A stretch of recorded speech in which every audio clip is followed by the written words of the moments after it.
Hello everyone, कैसे हैं आप सभी। आशा करते हो अच्छे होंगे और मन लगा के पढ़ाई कर रहे होंगे।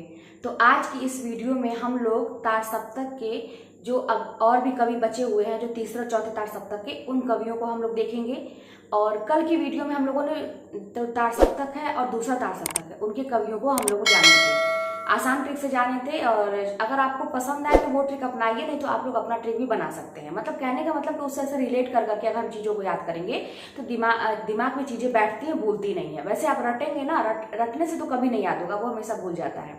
तो आज जो तीसरा और चौथा तार सप्तक के कवि हैं, उसको मैंने कैसे पढ़ा था ये मैं आपको बताऊंगी। अगर आपको लगता है कि उसी तरीके से अगर आपको आसान लगता है तो वही आप ट्रिक अपना सकते हैं, नहीं तो आप अपनी कोई कहानी बना लीजिए, कुछ लिंक बना लीजिए उस पर। याद करने का एक तरीका मतलब मैं आपको बताती हूँ।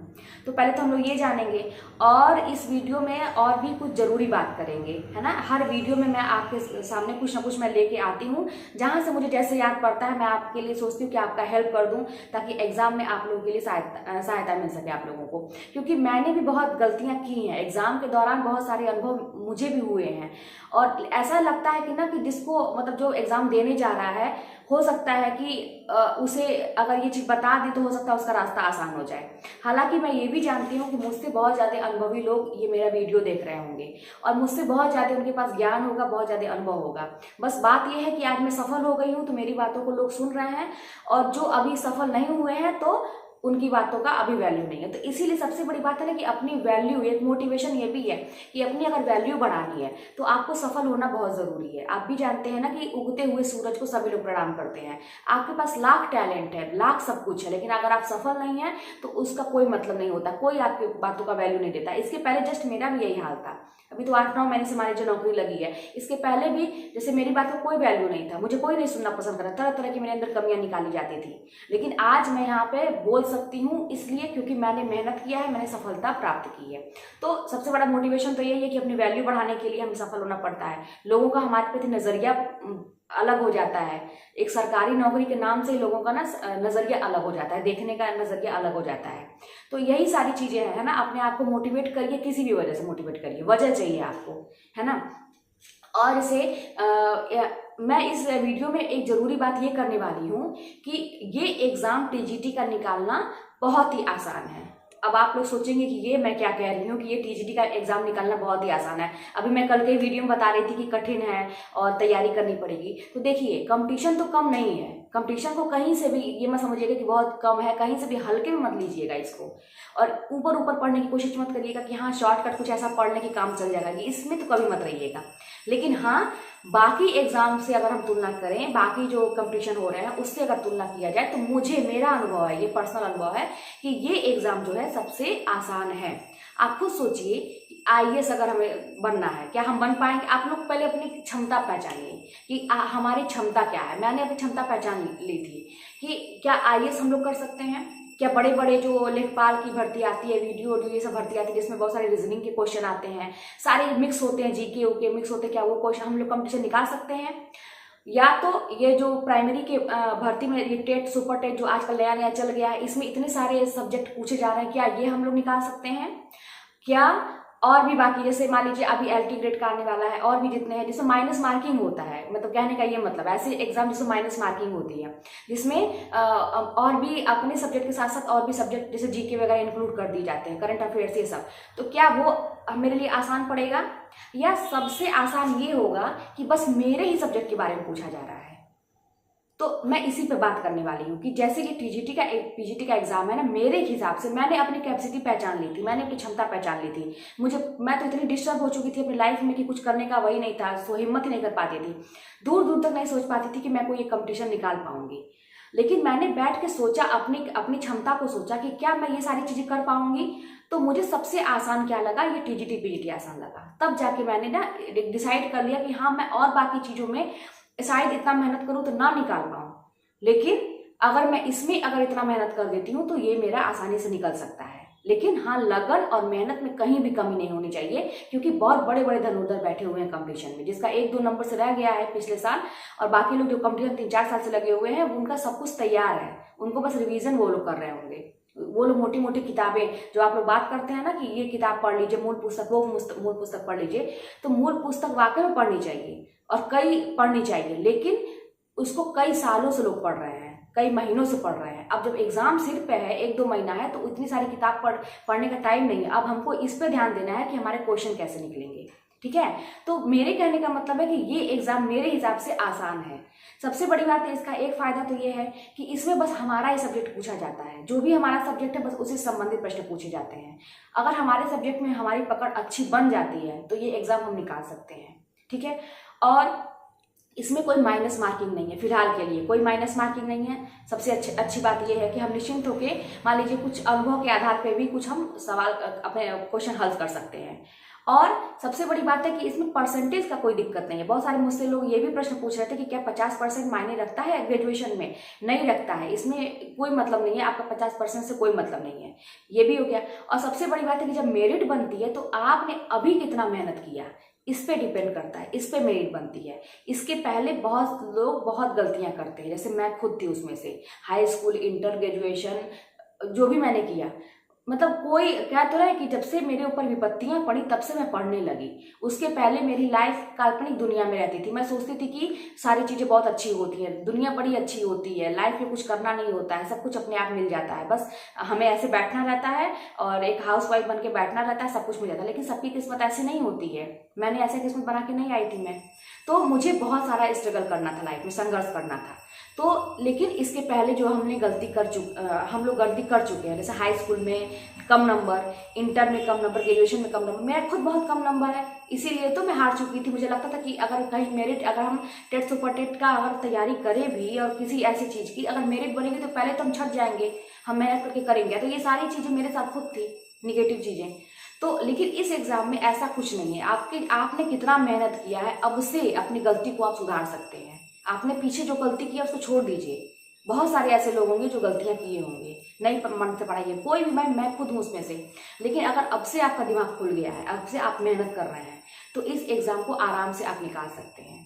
तो देखिए, कहने का ये मतलब है कि इसको हम कर सकते हैं, ये असंभव नहीं है। इसको ये मत समझिएगा कि मैं ये बता रही हूँ कि बिना पढ़े ही काम चलेगा। पढ़ना तो आपको है, लेकिन आपने जितनी पीछे की गलतियां की हैं, अभी तक अपने लाइफ में जितनी भी गलतियां की हैं, उसको सुधारा जा सकता है अब से। बाकी एग्जामों में क्या है कि उन गलतियों को भी इंक्लूड किया जाता है। अगर आपका एकेडमिक जोड़ा जाएगा तो आप वहाँ पे छट जाएंगे। तो इसीलिए बिल्कुल इसको हल्के में मत लीजिए, बस तैयारी में लग जाइए। और जैसे कह रहे हैं ना लोग कि 2 महीने का टाइम है, 3 महीने का टाइम है, आप ध्यान मत दीजिए इस पर। और कहते हैं ना, बूंद बूंद से घड़ा भर जाता है। तो आप छोटी, जैसे टॉपिक आपको सिलेबस बहुत बड़ा लग रहा है, इतना लेंथी लग रहा है कि आप सोच रहे हैं कि समेट नहीं पा रहे हैं, तो उसको तो छोटे छोटे भागों में बांटना शुरू करिए कि आज मुझको ये पढ़ना है, आज ये पढ़ना है, आज ये पढ़ना है, 1 हफ्ते में इतना पढ़ लेना है और 1 महीने में मुझे इतना कंप्लीट कर लेना है। और मान लीजिए आपके एग्जाम में 3 महीने 4 महीने का भी समय लगता है, लेकिन आप 2 महीने का एक समय लेके चलिए, 1 महीने का ही समय लेके चलिए, कम सोच के चलिए और खूब रिवीजन पर ध्यान दीजिए। कोई भी एग्जाम को निकालने का बस एक तरीका होता है, रिवीजन। जितना आप रिवीजन डालेंगे दिमाग में वो चीज़ें बैठती जाती हैं, वो जो हमेशा के लिए बैठ जाएगी वो कभी आपको नहीं भूलेगी, ठीक है। और जैसे मैं बताती हूँ, चीज़ों को लिंक कर करके, जैसे एक दूसरे से रिलेट कर करके पढ़ना, ये बहुत ज़रूरी है। कोई भी चीज़ पढ़िए, जैसे बाकी लोग ना दूसरे सब्जेक्ट का भी मुझसे पूछते हैं, होम साइंस का पूछते हैं, बायोलॉजी का पूछते हैं, तो मुझे तो लगता है ऐसा, मैं तो हिंदी पढ़ी हूँ, हिंदी में, लेकिन इतना तो अनुभव है कि आप कोई भी सब्जेक्ट पढ़ेंगे तो उसमें आप अगर रिलेट करके पढ़ेंगे ना, उस चीज़ में एकदम घुस जाइए। इमेजिन करिए, अगर किसी कवि के बारे में पढ़ रहे हैं ना, तो उस कवि की जगह ना अपने आप को रख दीजिए, उस कवि की जगह। या कवित्री जैसे महादेवी वर्मा का पढ़े तो महादेवी वर्मा आप बन जाइए थोड़ी देर के लिए। इमेजिन करिए कि आप महादेवी वर्मा हैं और आपके जीवन में ऐसी ऐसी समस्याएं थीं और आपने इतना फेस किया था, आपने ऐसा किया था। कोई भी टॉपिक पढ़िए, कोई नाटक पढ़ रहे हैं, नाटक मान लीजिए याद कर रहे हैं, है ना, तो उसमें जैसे उसके अंदर क्या चीज़ें हैं, उसका मैटर क्या है, तो उसको थोड़ा फील करिए। देखिए, कल्पना में बहुत बड़ी शक्ति होती है। कहते हैं ना, कल्पना, एक इमेजिन करना खराब भी होता है, बहुत ज़्यादा कल्पनाशील नहीं होना चाहिए। ऐसा ना हो कि बस हम बैठ के ख्वाब देखते रह जाएं और कुछ करें ना, ये भी हानिकारक होता है। लेकिन इसको अपनी मजबूती बनाइए। अगर आपके अंदर जरा भी इमेजिन करने की क्षमता है तो इसको अपनी मजबूती बनाइए। बहुत सारी मेरी बहनें कह रही है कि उनके परिवार में बहुत सारी समस्याएं हैं, तो सबसे बड़ी बात है कि उस समस्या को अपनी ताकत बनाइए, कारण बनाइए अपना एग्जाम क्रैक करने के लिए, ठीक है। उसको कारण को अपनी कमजोरी मत बनाइए, अपनी समस्याओं को अपना कारण बनाइए, अपनी मजबूती दीजिए उससे कि हाँ, ये कारण है, इसलिए मैं पढ़ना चाहती हूँ, अपने जीवन को सुधारने के लिए मैं पढ़ना चाहती हूँ, ठीक है। तो बहुत सारी बातें आप लोगों के साथ करनी रहती है, लेकिन वीडियो बहुत लंबा हो जाता है और मुझे पता है कि आप लोगों का समय थोड़ा सा इसमें कीमती है। तो चलिए आज इतना ही कि ये देखिए एग्जाम कहने का मतलब आप निकाल सकते हैं, है ना। और बस इसमें आप ध्यान दीजिए, बाकी एग्जाम से मुझे लगता है कि ये एग्जाम निकाला जा सकता है। अब अपनी गलतियों को सुधारा अब से भी जा सकता है, ठीक है। अब तक जो हम लोगों ने गलती की है। तो आइए तार सप्तक के जो तीसरे और चौथे जो तीसरा चौथा तार सप्तक था उनकी कवियों को भी हम लोग देख लेते हैं। तो देखिए यहाँ पे तीसरा सप्तक 1959 में संकलित कवियों का कालक्रम इस प्रकार है।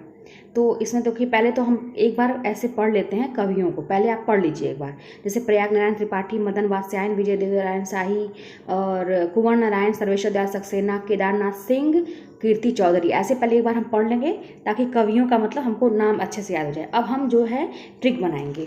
ट्रिक देखेंगे कि एक बार जो है ऐसे हम देखेंगे कि एक बार प्रयाग में मदन नाम का एक आदमी रहता था। तो प्रयाग में मदन नाम का एक आदमी रहता था। वह गया विजय देव नारायण और कुंवर नारायण नाम के दो भाइयों से मिलने। वह गया विजय देव नारायण और कुंवर नारायण नाम के दो भाइयों से मिलने। तो वहाँ पर जब वो गया तो उसने देखा कि वहाँ पे सर्वेश्वर को देखा। वहाँ पर उसने सर्वेश्वर को देखा। सर्वेश्वर मतलब ईश्वर, भगवान को एक इमेजिन कर लीजिए, भगवान को देखा, है ना। मतलब प्रयाग में एक मदन नाम का आदमी गया किससे मिलने, विजय देव नारायण और कुंवर नारायण नाम के जो दो भाई थे उनसे मिलने गया। लेकिन जब वो वहाँ पे गया तो वहाँ पे उसने सर्वेश्वर को देखा। और कौन से सर्वेश्वर, कैसे सर्वेश्वर थे, जो केदारनाथ में सिंह के समान विराजमान है, ठीक है, जो केदारनाथ में सिंह के समान विराजमान। अरे केदारनाथ जहाँ पर हम लोग जाते हैं दर्शन करने, केदारनाथ बद्रीनाथ, इमेजिन करिए। तो केदारनाथ में जो सिंह के समान विराजमान है, अब ऐसे सर्वेश्वर को देखा। अब सिंह इसलिए मैं बोल दे रही हूँ क्योंकि केदारनाथ अग्रवाल और केदारनाथ सिंह में कन्फ्यूजन होता है। तो केदारनाथ सिंह, है ना, केदारनाथ में सिंह के समान जो विराजमान है। और उसके बाद क्या हुआ, जब उसके सर्वेश्वर के दर्शन हो गए मदन को, तो उसके बाद उसकी कीर्ति और बढ़ गई, ठीक है, उसकी कीर्ति और बढ़ गई। तो इस प्रकार से देखिए कि एक बार प्रयाग में मदन नाम का एक आदमी रहता था। वह गया विजय देव नारायण और कुंवर नारायण नाम के दो भाइयों से मिलने। वहाँ पर उसने सर्वेश्वर मतलब ईश्वर भगवान को देखा और जो केदारनाथ में सिंह के समान विराजमान हैं। तो सर्वेश्वर के दर्शन से मदन की कीर्ति और बढ़ गई, ठीक है। तो ये हो गया आपका। तो इसके बाद हम लोग देखेंगे चौथा सप्तक 1979 में संकलित है। अब इसमें है, पहले पढ़ लेंगे। अच्छा, जैसे मान लीजिए ट्रिक बनाया ना, तो उसके बाद एक बार और आप ऐसे पढ़ लीजिए। प्रयाग नारायण त्रिपाठी, मदन वात्स्यायन, विजय देव नारायण शाही, कुंवर नारायण, सर्वेश्वर दयाल सक्सेना, केदारनाथ सिंह, कीर्ति चौधरी। तो कई बार, एक बार इसे पहले पढ़ लीजिए, फिर अपना ट्रिक बनाइए, उसको दो बार पढ़ लीजिए, फिर एक बार फिर ऐसे पढ़ लीजिए। तो ऐसे दिमाग में बैठ जाएंगी चीज़ें। अगला देखिए चौथा सप्तक। अब इसमें है अवधेश कुमार, राजकुमार कुंभज, स्वदेश भारती, नंद किशोर, आचार्य, सुमन राजे, श्री राम वर्मा और राजेंद्र किशोर, इतने लोग हैं। अब इसमें हम क्या बनाएंगे कि इसमें देखेंगे कि एक बार की बात है, एक अवधेश नाम का राजकुमार था, ठीक है, अवधेश नाम का राजकुमार था जो अपने स्वदेश भारती से बहुत प्रेम करता था, ठीक है। मतलब अवधेश नाम का एक राजकुमार था जो अपने देश से मतलब स्वदेश भारती से बहुत प्रेम करता था।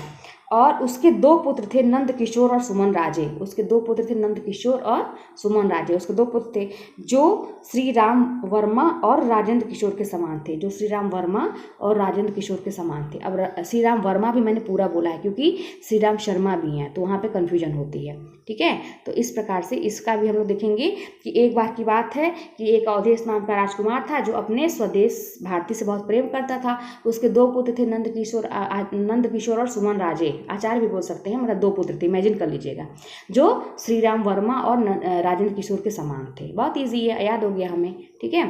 तो इस तरह, और उसके बाद बोल दीजिए कि अवधेश कुमार, राजकुमार कुंभज, स्वदेश भारती, नंद किशोर, आचार्य, सुमन राजे, श्री राम वर्मा, राजेंद्र किशोर, इस तरह से बोल दीजिए। अब देखिए, अभी कुछ इंपॉर्टेंट चीज़ें। प्रयोगवाद का प्रवर्तन करने का श्रेय सच्चिदानंद हीरानंद वात्स्यायन अज्ञेय को दिया जाता है। प्रवर्तन, ठीक है ना, प्रवर्तक अगर पूछे। अब देखिए, डॉक्टर रामविलास शर्मा ने लिखा है कि प्रयोगवादी कविता में युग से उत्पन्न अनास्था, शंका, घुटन, कुंठा, भग्नाशा में से एक नए पथ के अन्वेषण की व्याकुल भावना दिखाई पड़ती है। डॉक्टर रामविलास शर्मा ने क्या लिखा, प्रयोगवादी कविता में युग से उत्पन्न अनास्था, शंका, घुटन, कुंठा, भग्नाशा में से एक नए पथ के अन्वेषण की व्याकुल भावना दिखाई पड़ती है। ये कवि एक नए मार्ग का अनुसंधान करने के लिए व्याकुल हैं। प्रयोगवाद की प्रमुख प्रवृत्तियां क्या है? अब ये इंपॉर्टेंट देखिए पूछ सकता है। अहंगवादी प्रवृत्ति के प्राधान्य, यथार्थवाद का आग्रह, निराशावाद, बौद्धिकता का प्राधान्य, उपमानों की नवीनता, साधारण विषयों का निरूपण, भाषा का प्रयोग। अब प्रयोगवाद फ्राइड के दर्शन से प्रभावित है, इंपॉर्टेंट है, प्रयोगवाद फ्राइड के दर्शन से प्रभावित है। प्रयोगवाद संदर्भ में कुछ विद्वानों के मत, अभी आगे भी है कुछ, तो इसी पेज पर था, देख लीजिए कि प्रयोगवाद शैलीगत विद्रोह है, शैलीगत विद्रोह है। तो कौन कहा था? नगेंद्र ने कहा था। अब इसको कैसे याद करेंगे? देखिए विद्रोह, द में आप देखेंगे कि देखिए द में ये है, अरे र है ना, और नगेंद्र द में भी र है। तो इस तरह से मैंने ना चीज़ों को मैं पकड़ लेती थी, ठीक है, विद्रोह और नगेंद्र, ठीक है। अब देखिए जैसे अब कहें हम कि प्रयोगवादी दृष्टिकोण का अनुसंधान है, प्रयोगवादी दृष्टिकोण का अनुसंधान है, प्रयोगवादी दृष्टिकोण का अनुसंधान है केसरी कुमार। अब देखिए केसरी कुमार दृष्टिकोण, अब इसको पकड़ लेंगे, केसरी है ना, और ये दृष्टिकोण, इसको पकड़ेंगे कैसे? केसरी मतलब हमारा सिंह से लेते हैं, सिंह को, सिंह शेद होता है सिंह, तो केसरी इस सेंस में हम ले रहे हैं। और सिंह की दृष्टि ना बहुत तेज होती है, सिंह की दृष्टि, तो केसरी दृष्टि, इस तरह से हम लेंगे, ठीक है। अब देखिए प्रयोग कलात्मक अनुभव का क्षण है, प्रयोग कलात्मक अनुभव का क्षण है। रघुवीर सहाय, भाई जो रघुवीर थे मतलब भगवान रघुवीर राम जी, वो बहुत कलात्मक थे, है ना, तो प्रयोग कलात्मक अनुभव का क्षण है रघुवीर। कई बार रिवीजन करेंगे तो आपके सामने जब ये पंक्तियाँ आएंगी, ये कथन आएंगे, तो आपको तुरंत याद आ जाएगा कि किसका है, ठीक है। अब देखते हैं, अब देखिए समाज के हित में जैसी क्रांति का सतत प्रक्रिया काम है, वैसे ही रचना के हित में प्रयोग की। डॉक्टर राम स्वरूप चतुर्वेदी। तो राम स्वरूप, राम का जो स्वरूप था ना वो क्रांति लेके आया था, ठीक है, राम का जो स्वरूप था वो क्या लेके आया था? क्रांति, समाज के हित में क्रांति लेके आया था राम का स्वरूप। तो इस तरह से है ना, कथन को भी मैं ऐसे ही याद करती थी, ठीक है। तो चलिए आज के लिए इतना ही है, हम लोग पढ़ लिए बहुत ज़्यादा, और चलिए वीडियो लंबा हो जाएगा, तो नेक्स्ट में कुछ और टॉपिक लेके आते हैं। आप लोग कमेंट के माध्यम से अपने प्रश्न पूछ सकते हैं। और हाँ, आप लोग पूछते हैं कौन सी किताब है, तो ये सरस्वती पांडे की किताब है, इसको मैं दिखाती हूँ, ठीक है। चलिए नेक्स्ट वीडियो में मिलते हैं।